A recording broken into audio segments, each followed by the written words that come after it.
All 6 power units of Zaporizhzhia nuclear power plant should be put into cold shutdown mode. Ukrainian Energoatom insisted on this after the Russians blew up the Kakhovka hydroelectric power plant. The Russian occupation administration put the 5th power unit, which was operating in the hot shutdown mode, into the cold mode, but at the same time they put the 4th unit into hot mode.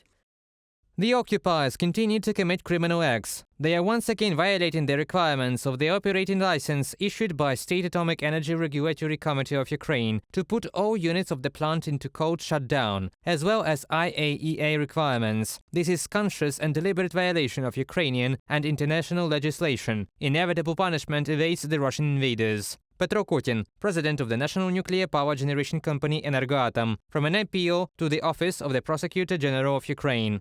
Ukrainian personnel refused to fulfill the order of the Russian occupation administration to put Unit 4 into hot mode. Employees of a company engaged by Rosatom did it instead, the State Atomic Energy Regulatory Committee of Ukraine said. Accordingly, we have unpredictable personnel, irresponsible personnel at ZNPP. I mean the personnel who are mobilized by the occupiers, by the occupation authorities. This is a very big risk, as well as in general a big risk of unauthorized personnel staying at ZNPP, at the nuclear facility.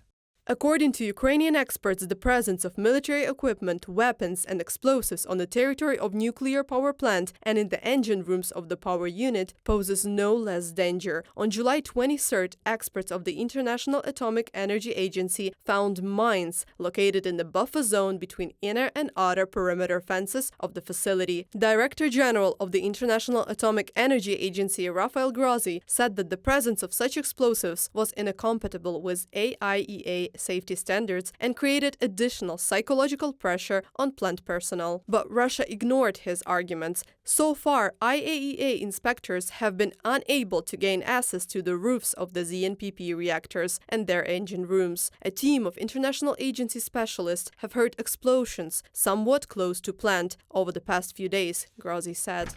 The increased risk of military action in the vicinity of the Zaporizhzhia nuclear power plant has the potential to jeopardize nuclear safety at this major facility. I call on all parties to refrain from any action that could lead to a nuclear accident with potential consequences for public health and the environment. Rafael Grossi, Director General of the IAEA, from a publication on the organization's website.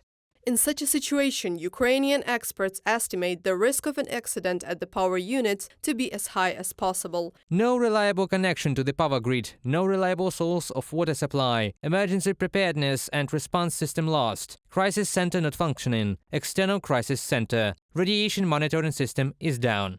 Energoatom has reported that Russian occupants have kidnapped Sergei Potyga, a labor safety engineer at Zaporizhzhia NPP. He is in captivity and is being tortured, the company said. The occupation administration is putting pressure on the families of Ukrainians who work at ZNPP. Blackmail by Russian occupiers at the Zaporizhzhia nuclear power plant has recently become tougher, Minister of Energy of Ukraine German Halushenko has said, in connection with the counter-offensive of Ukrainian forces. Reported by Anastasia Tarnavska, Natalia Husak, Volodymyr Shtengelov, UATV News.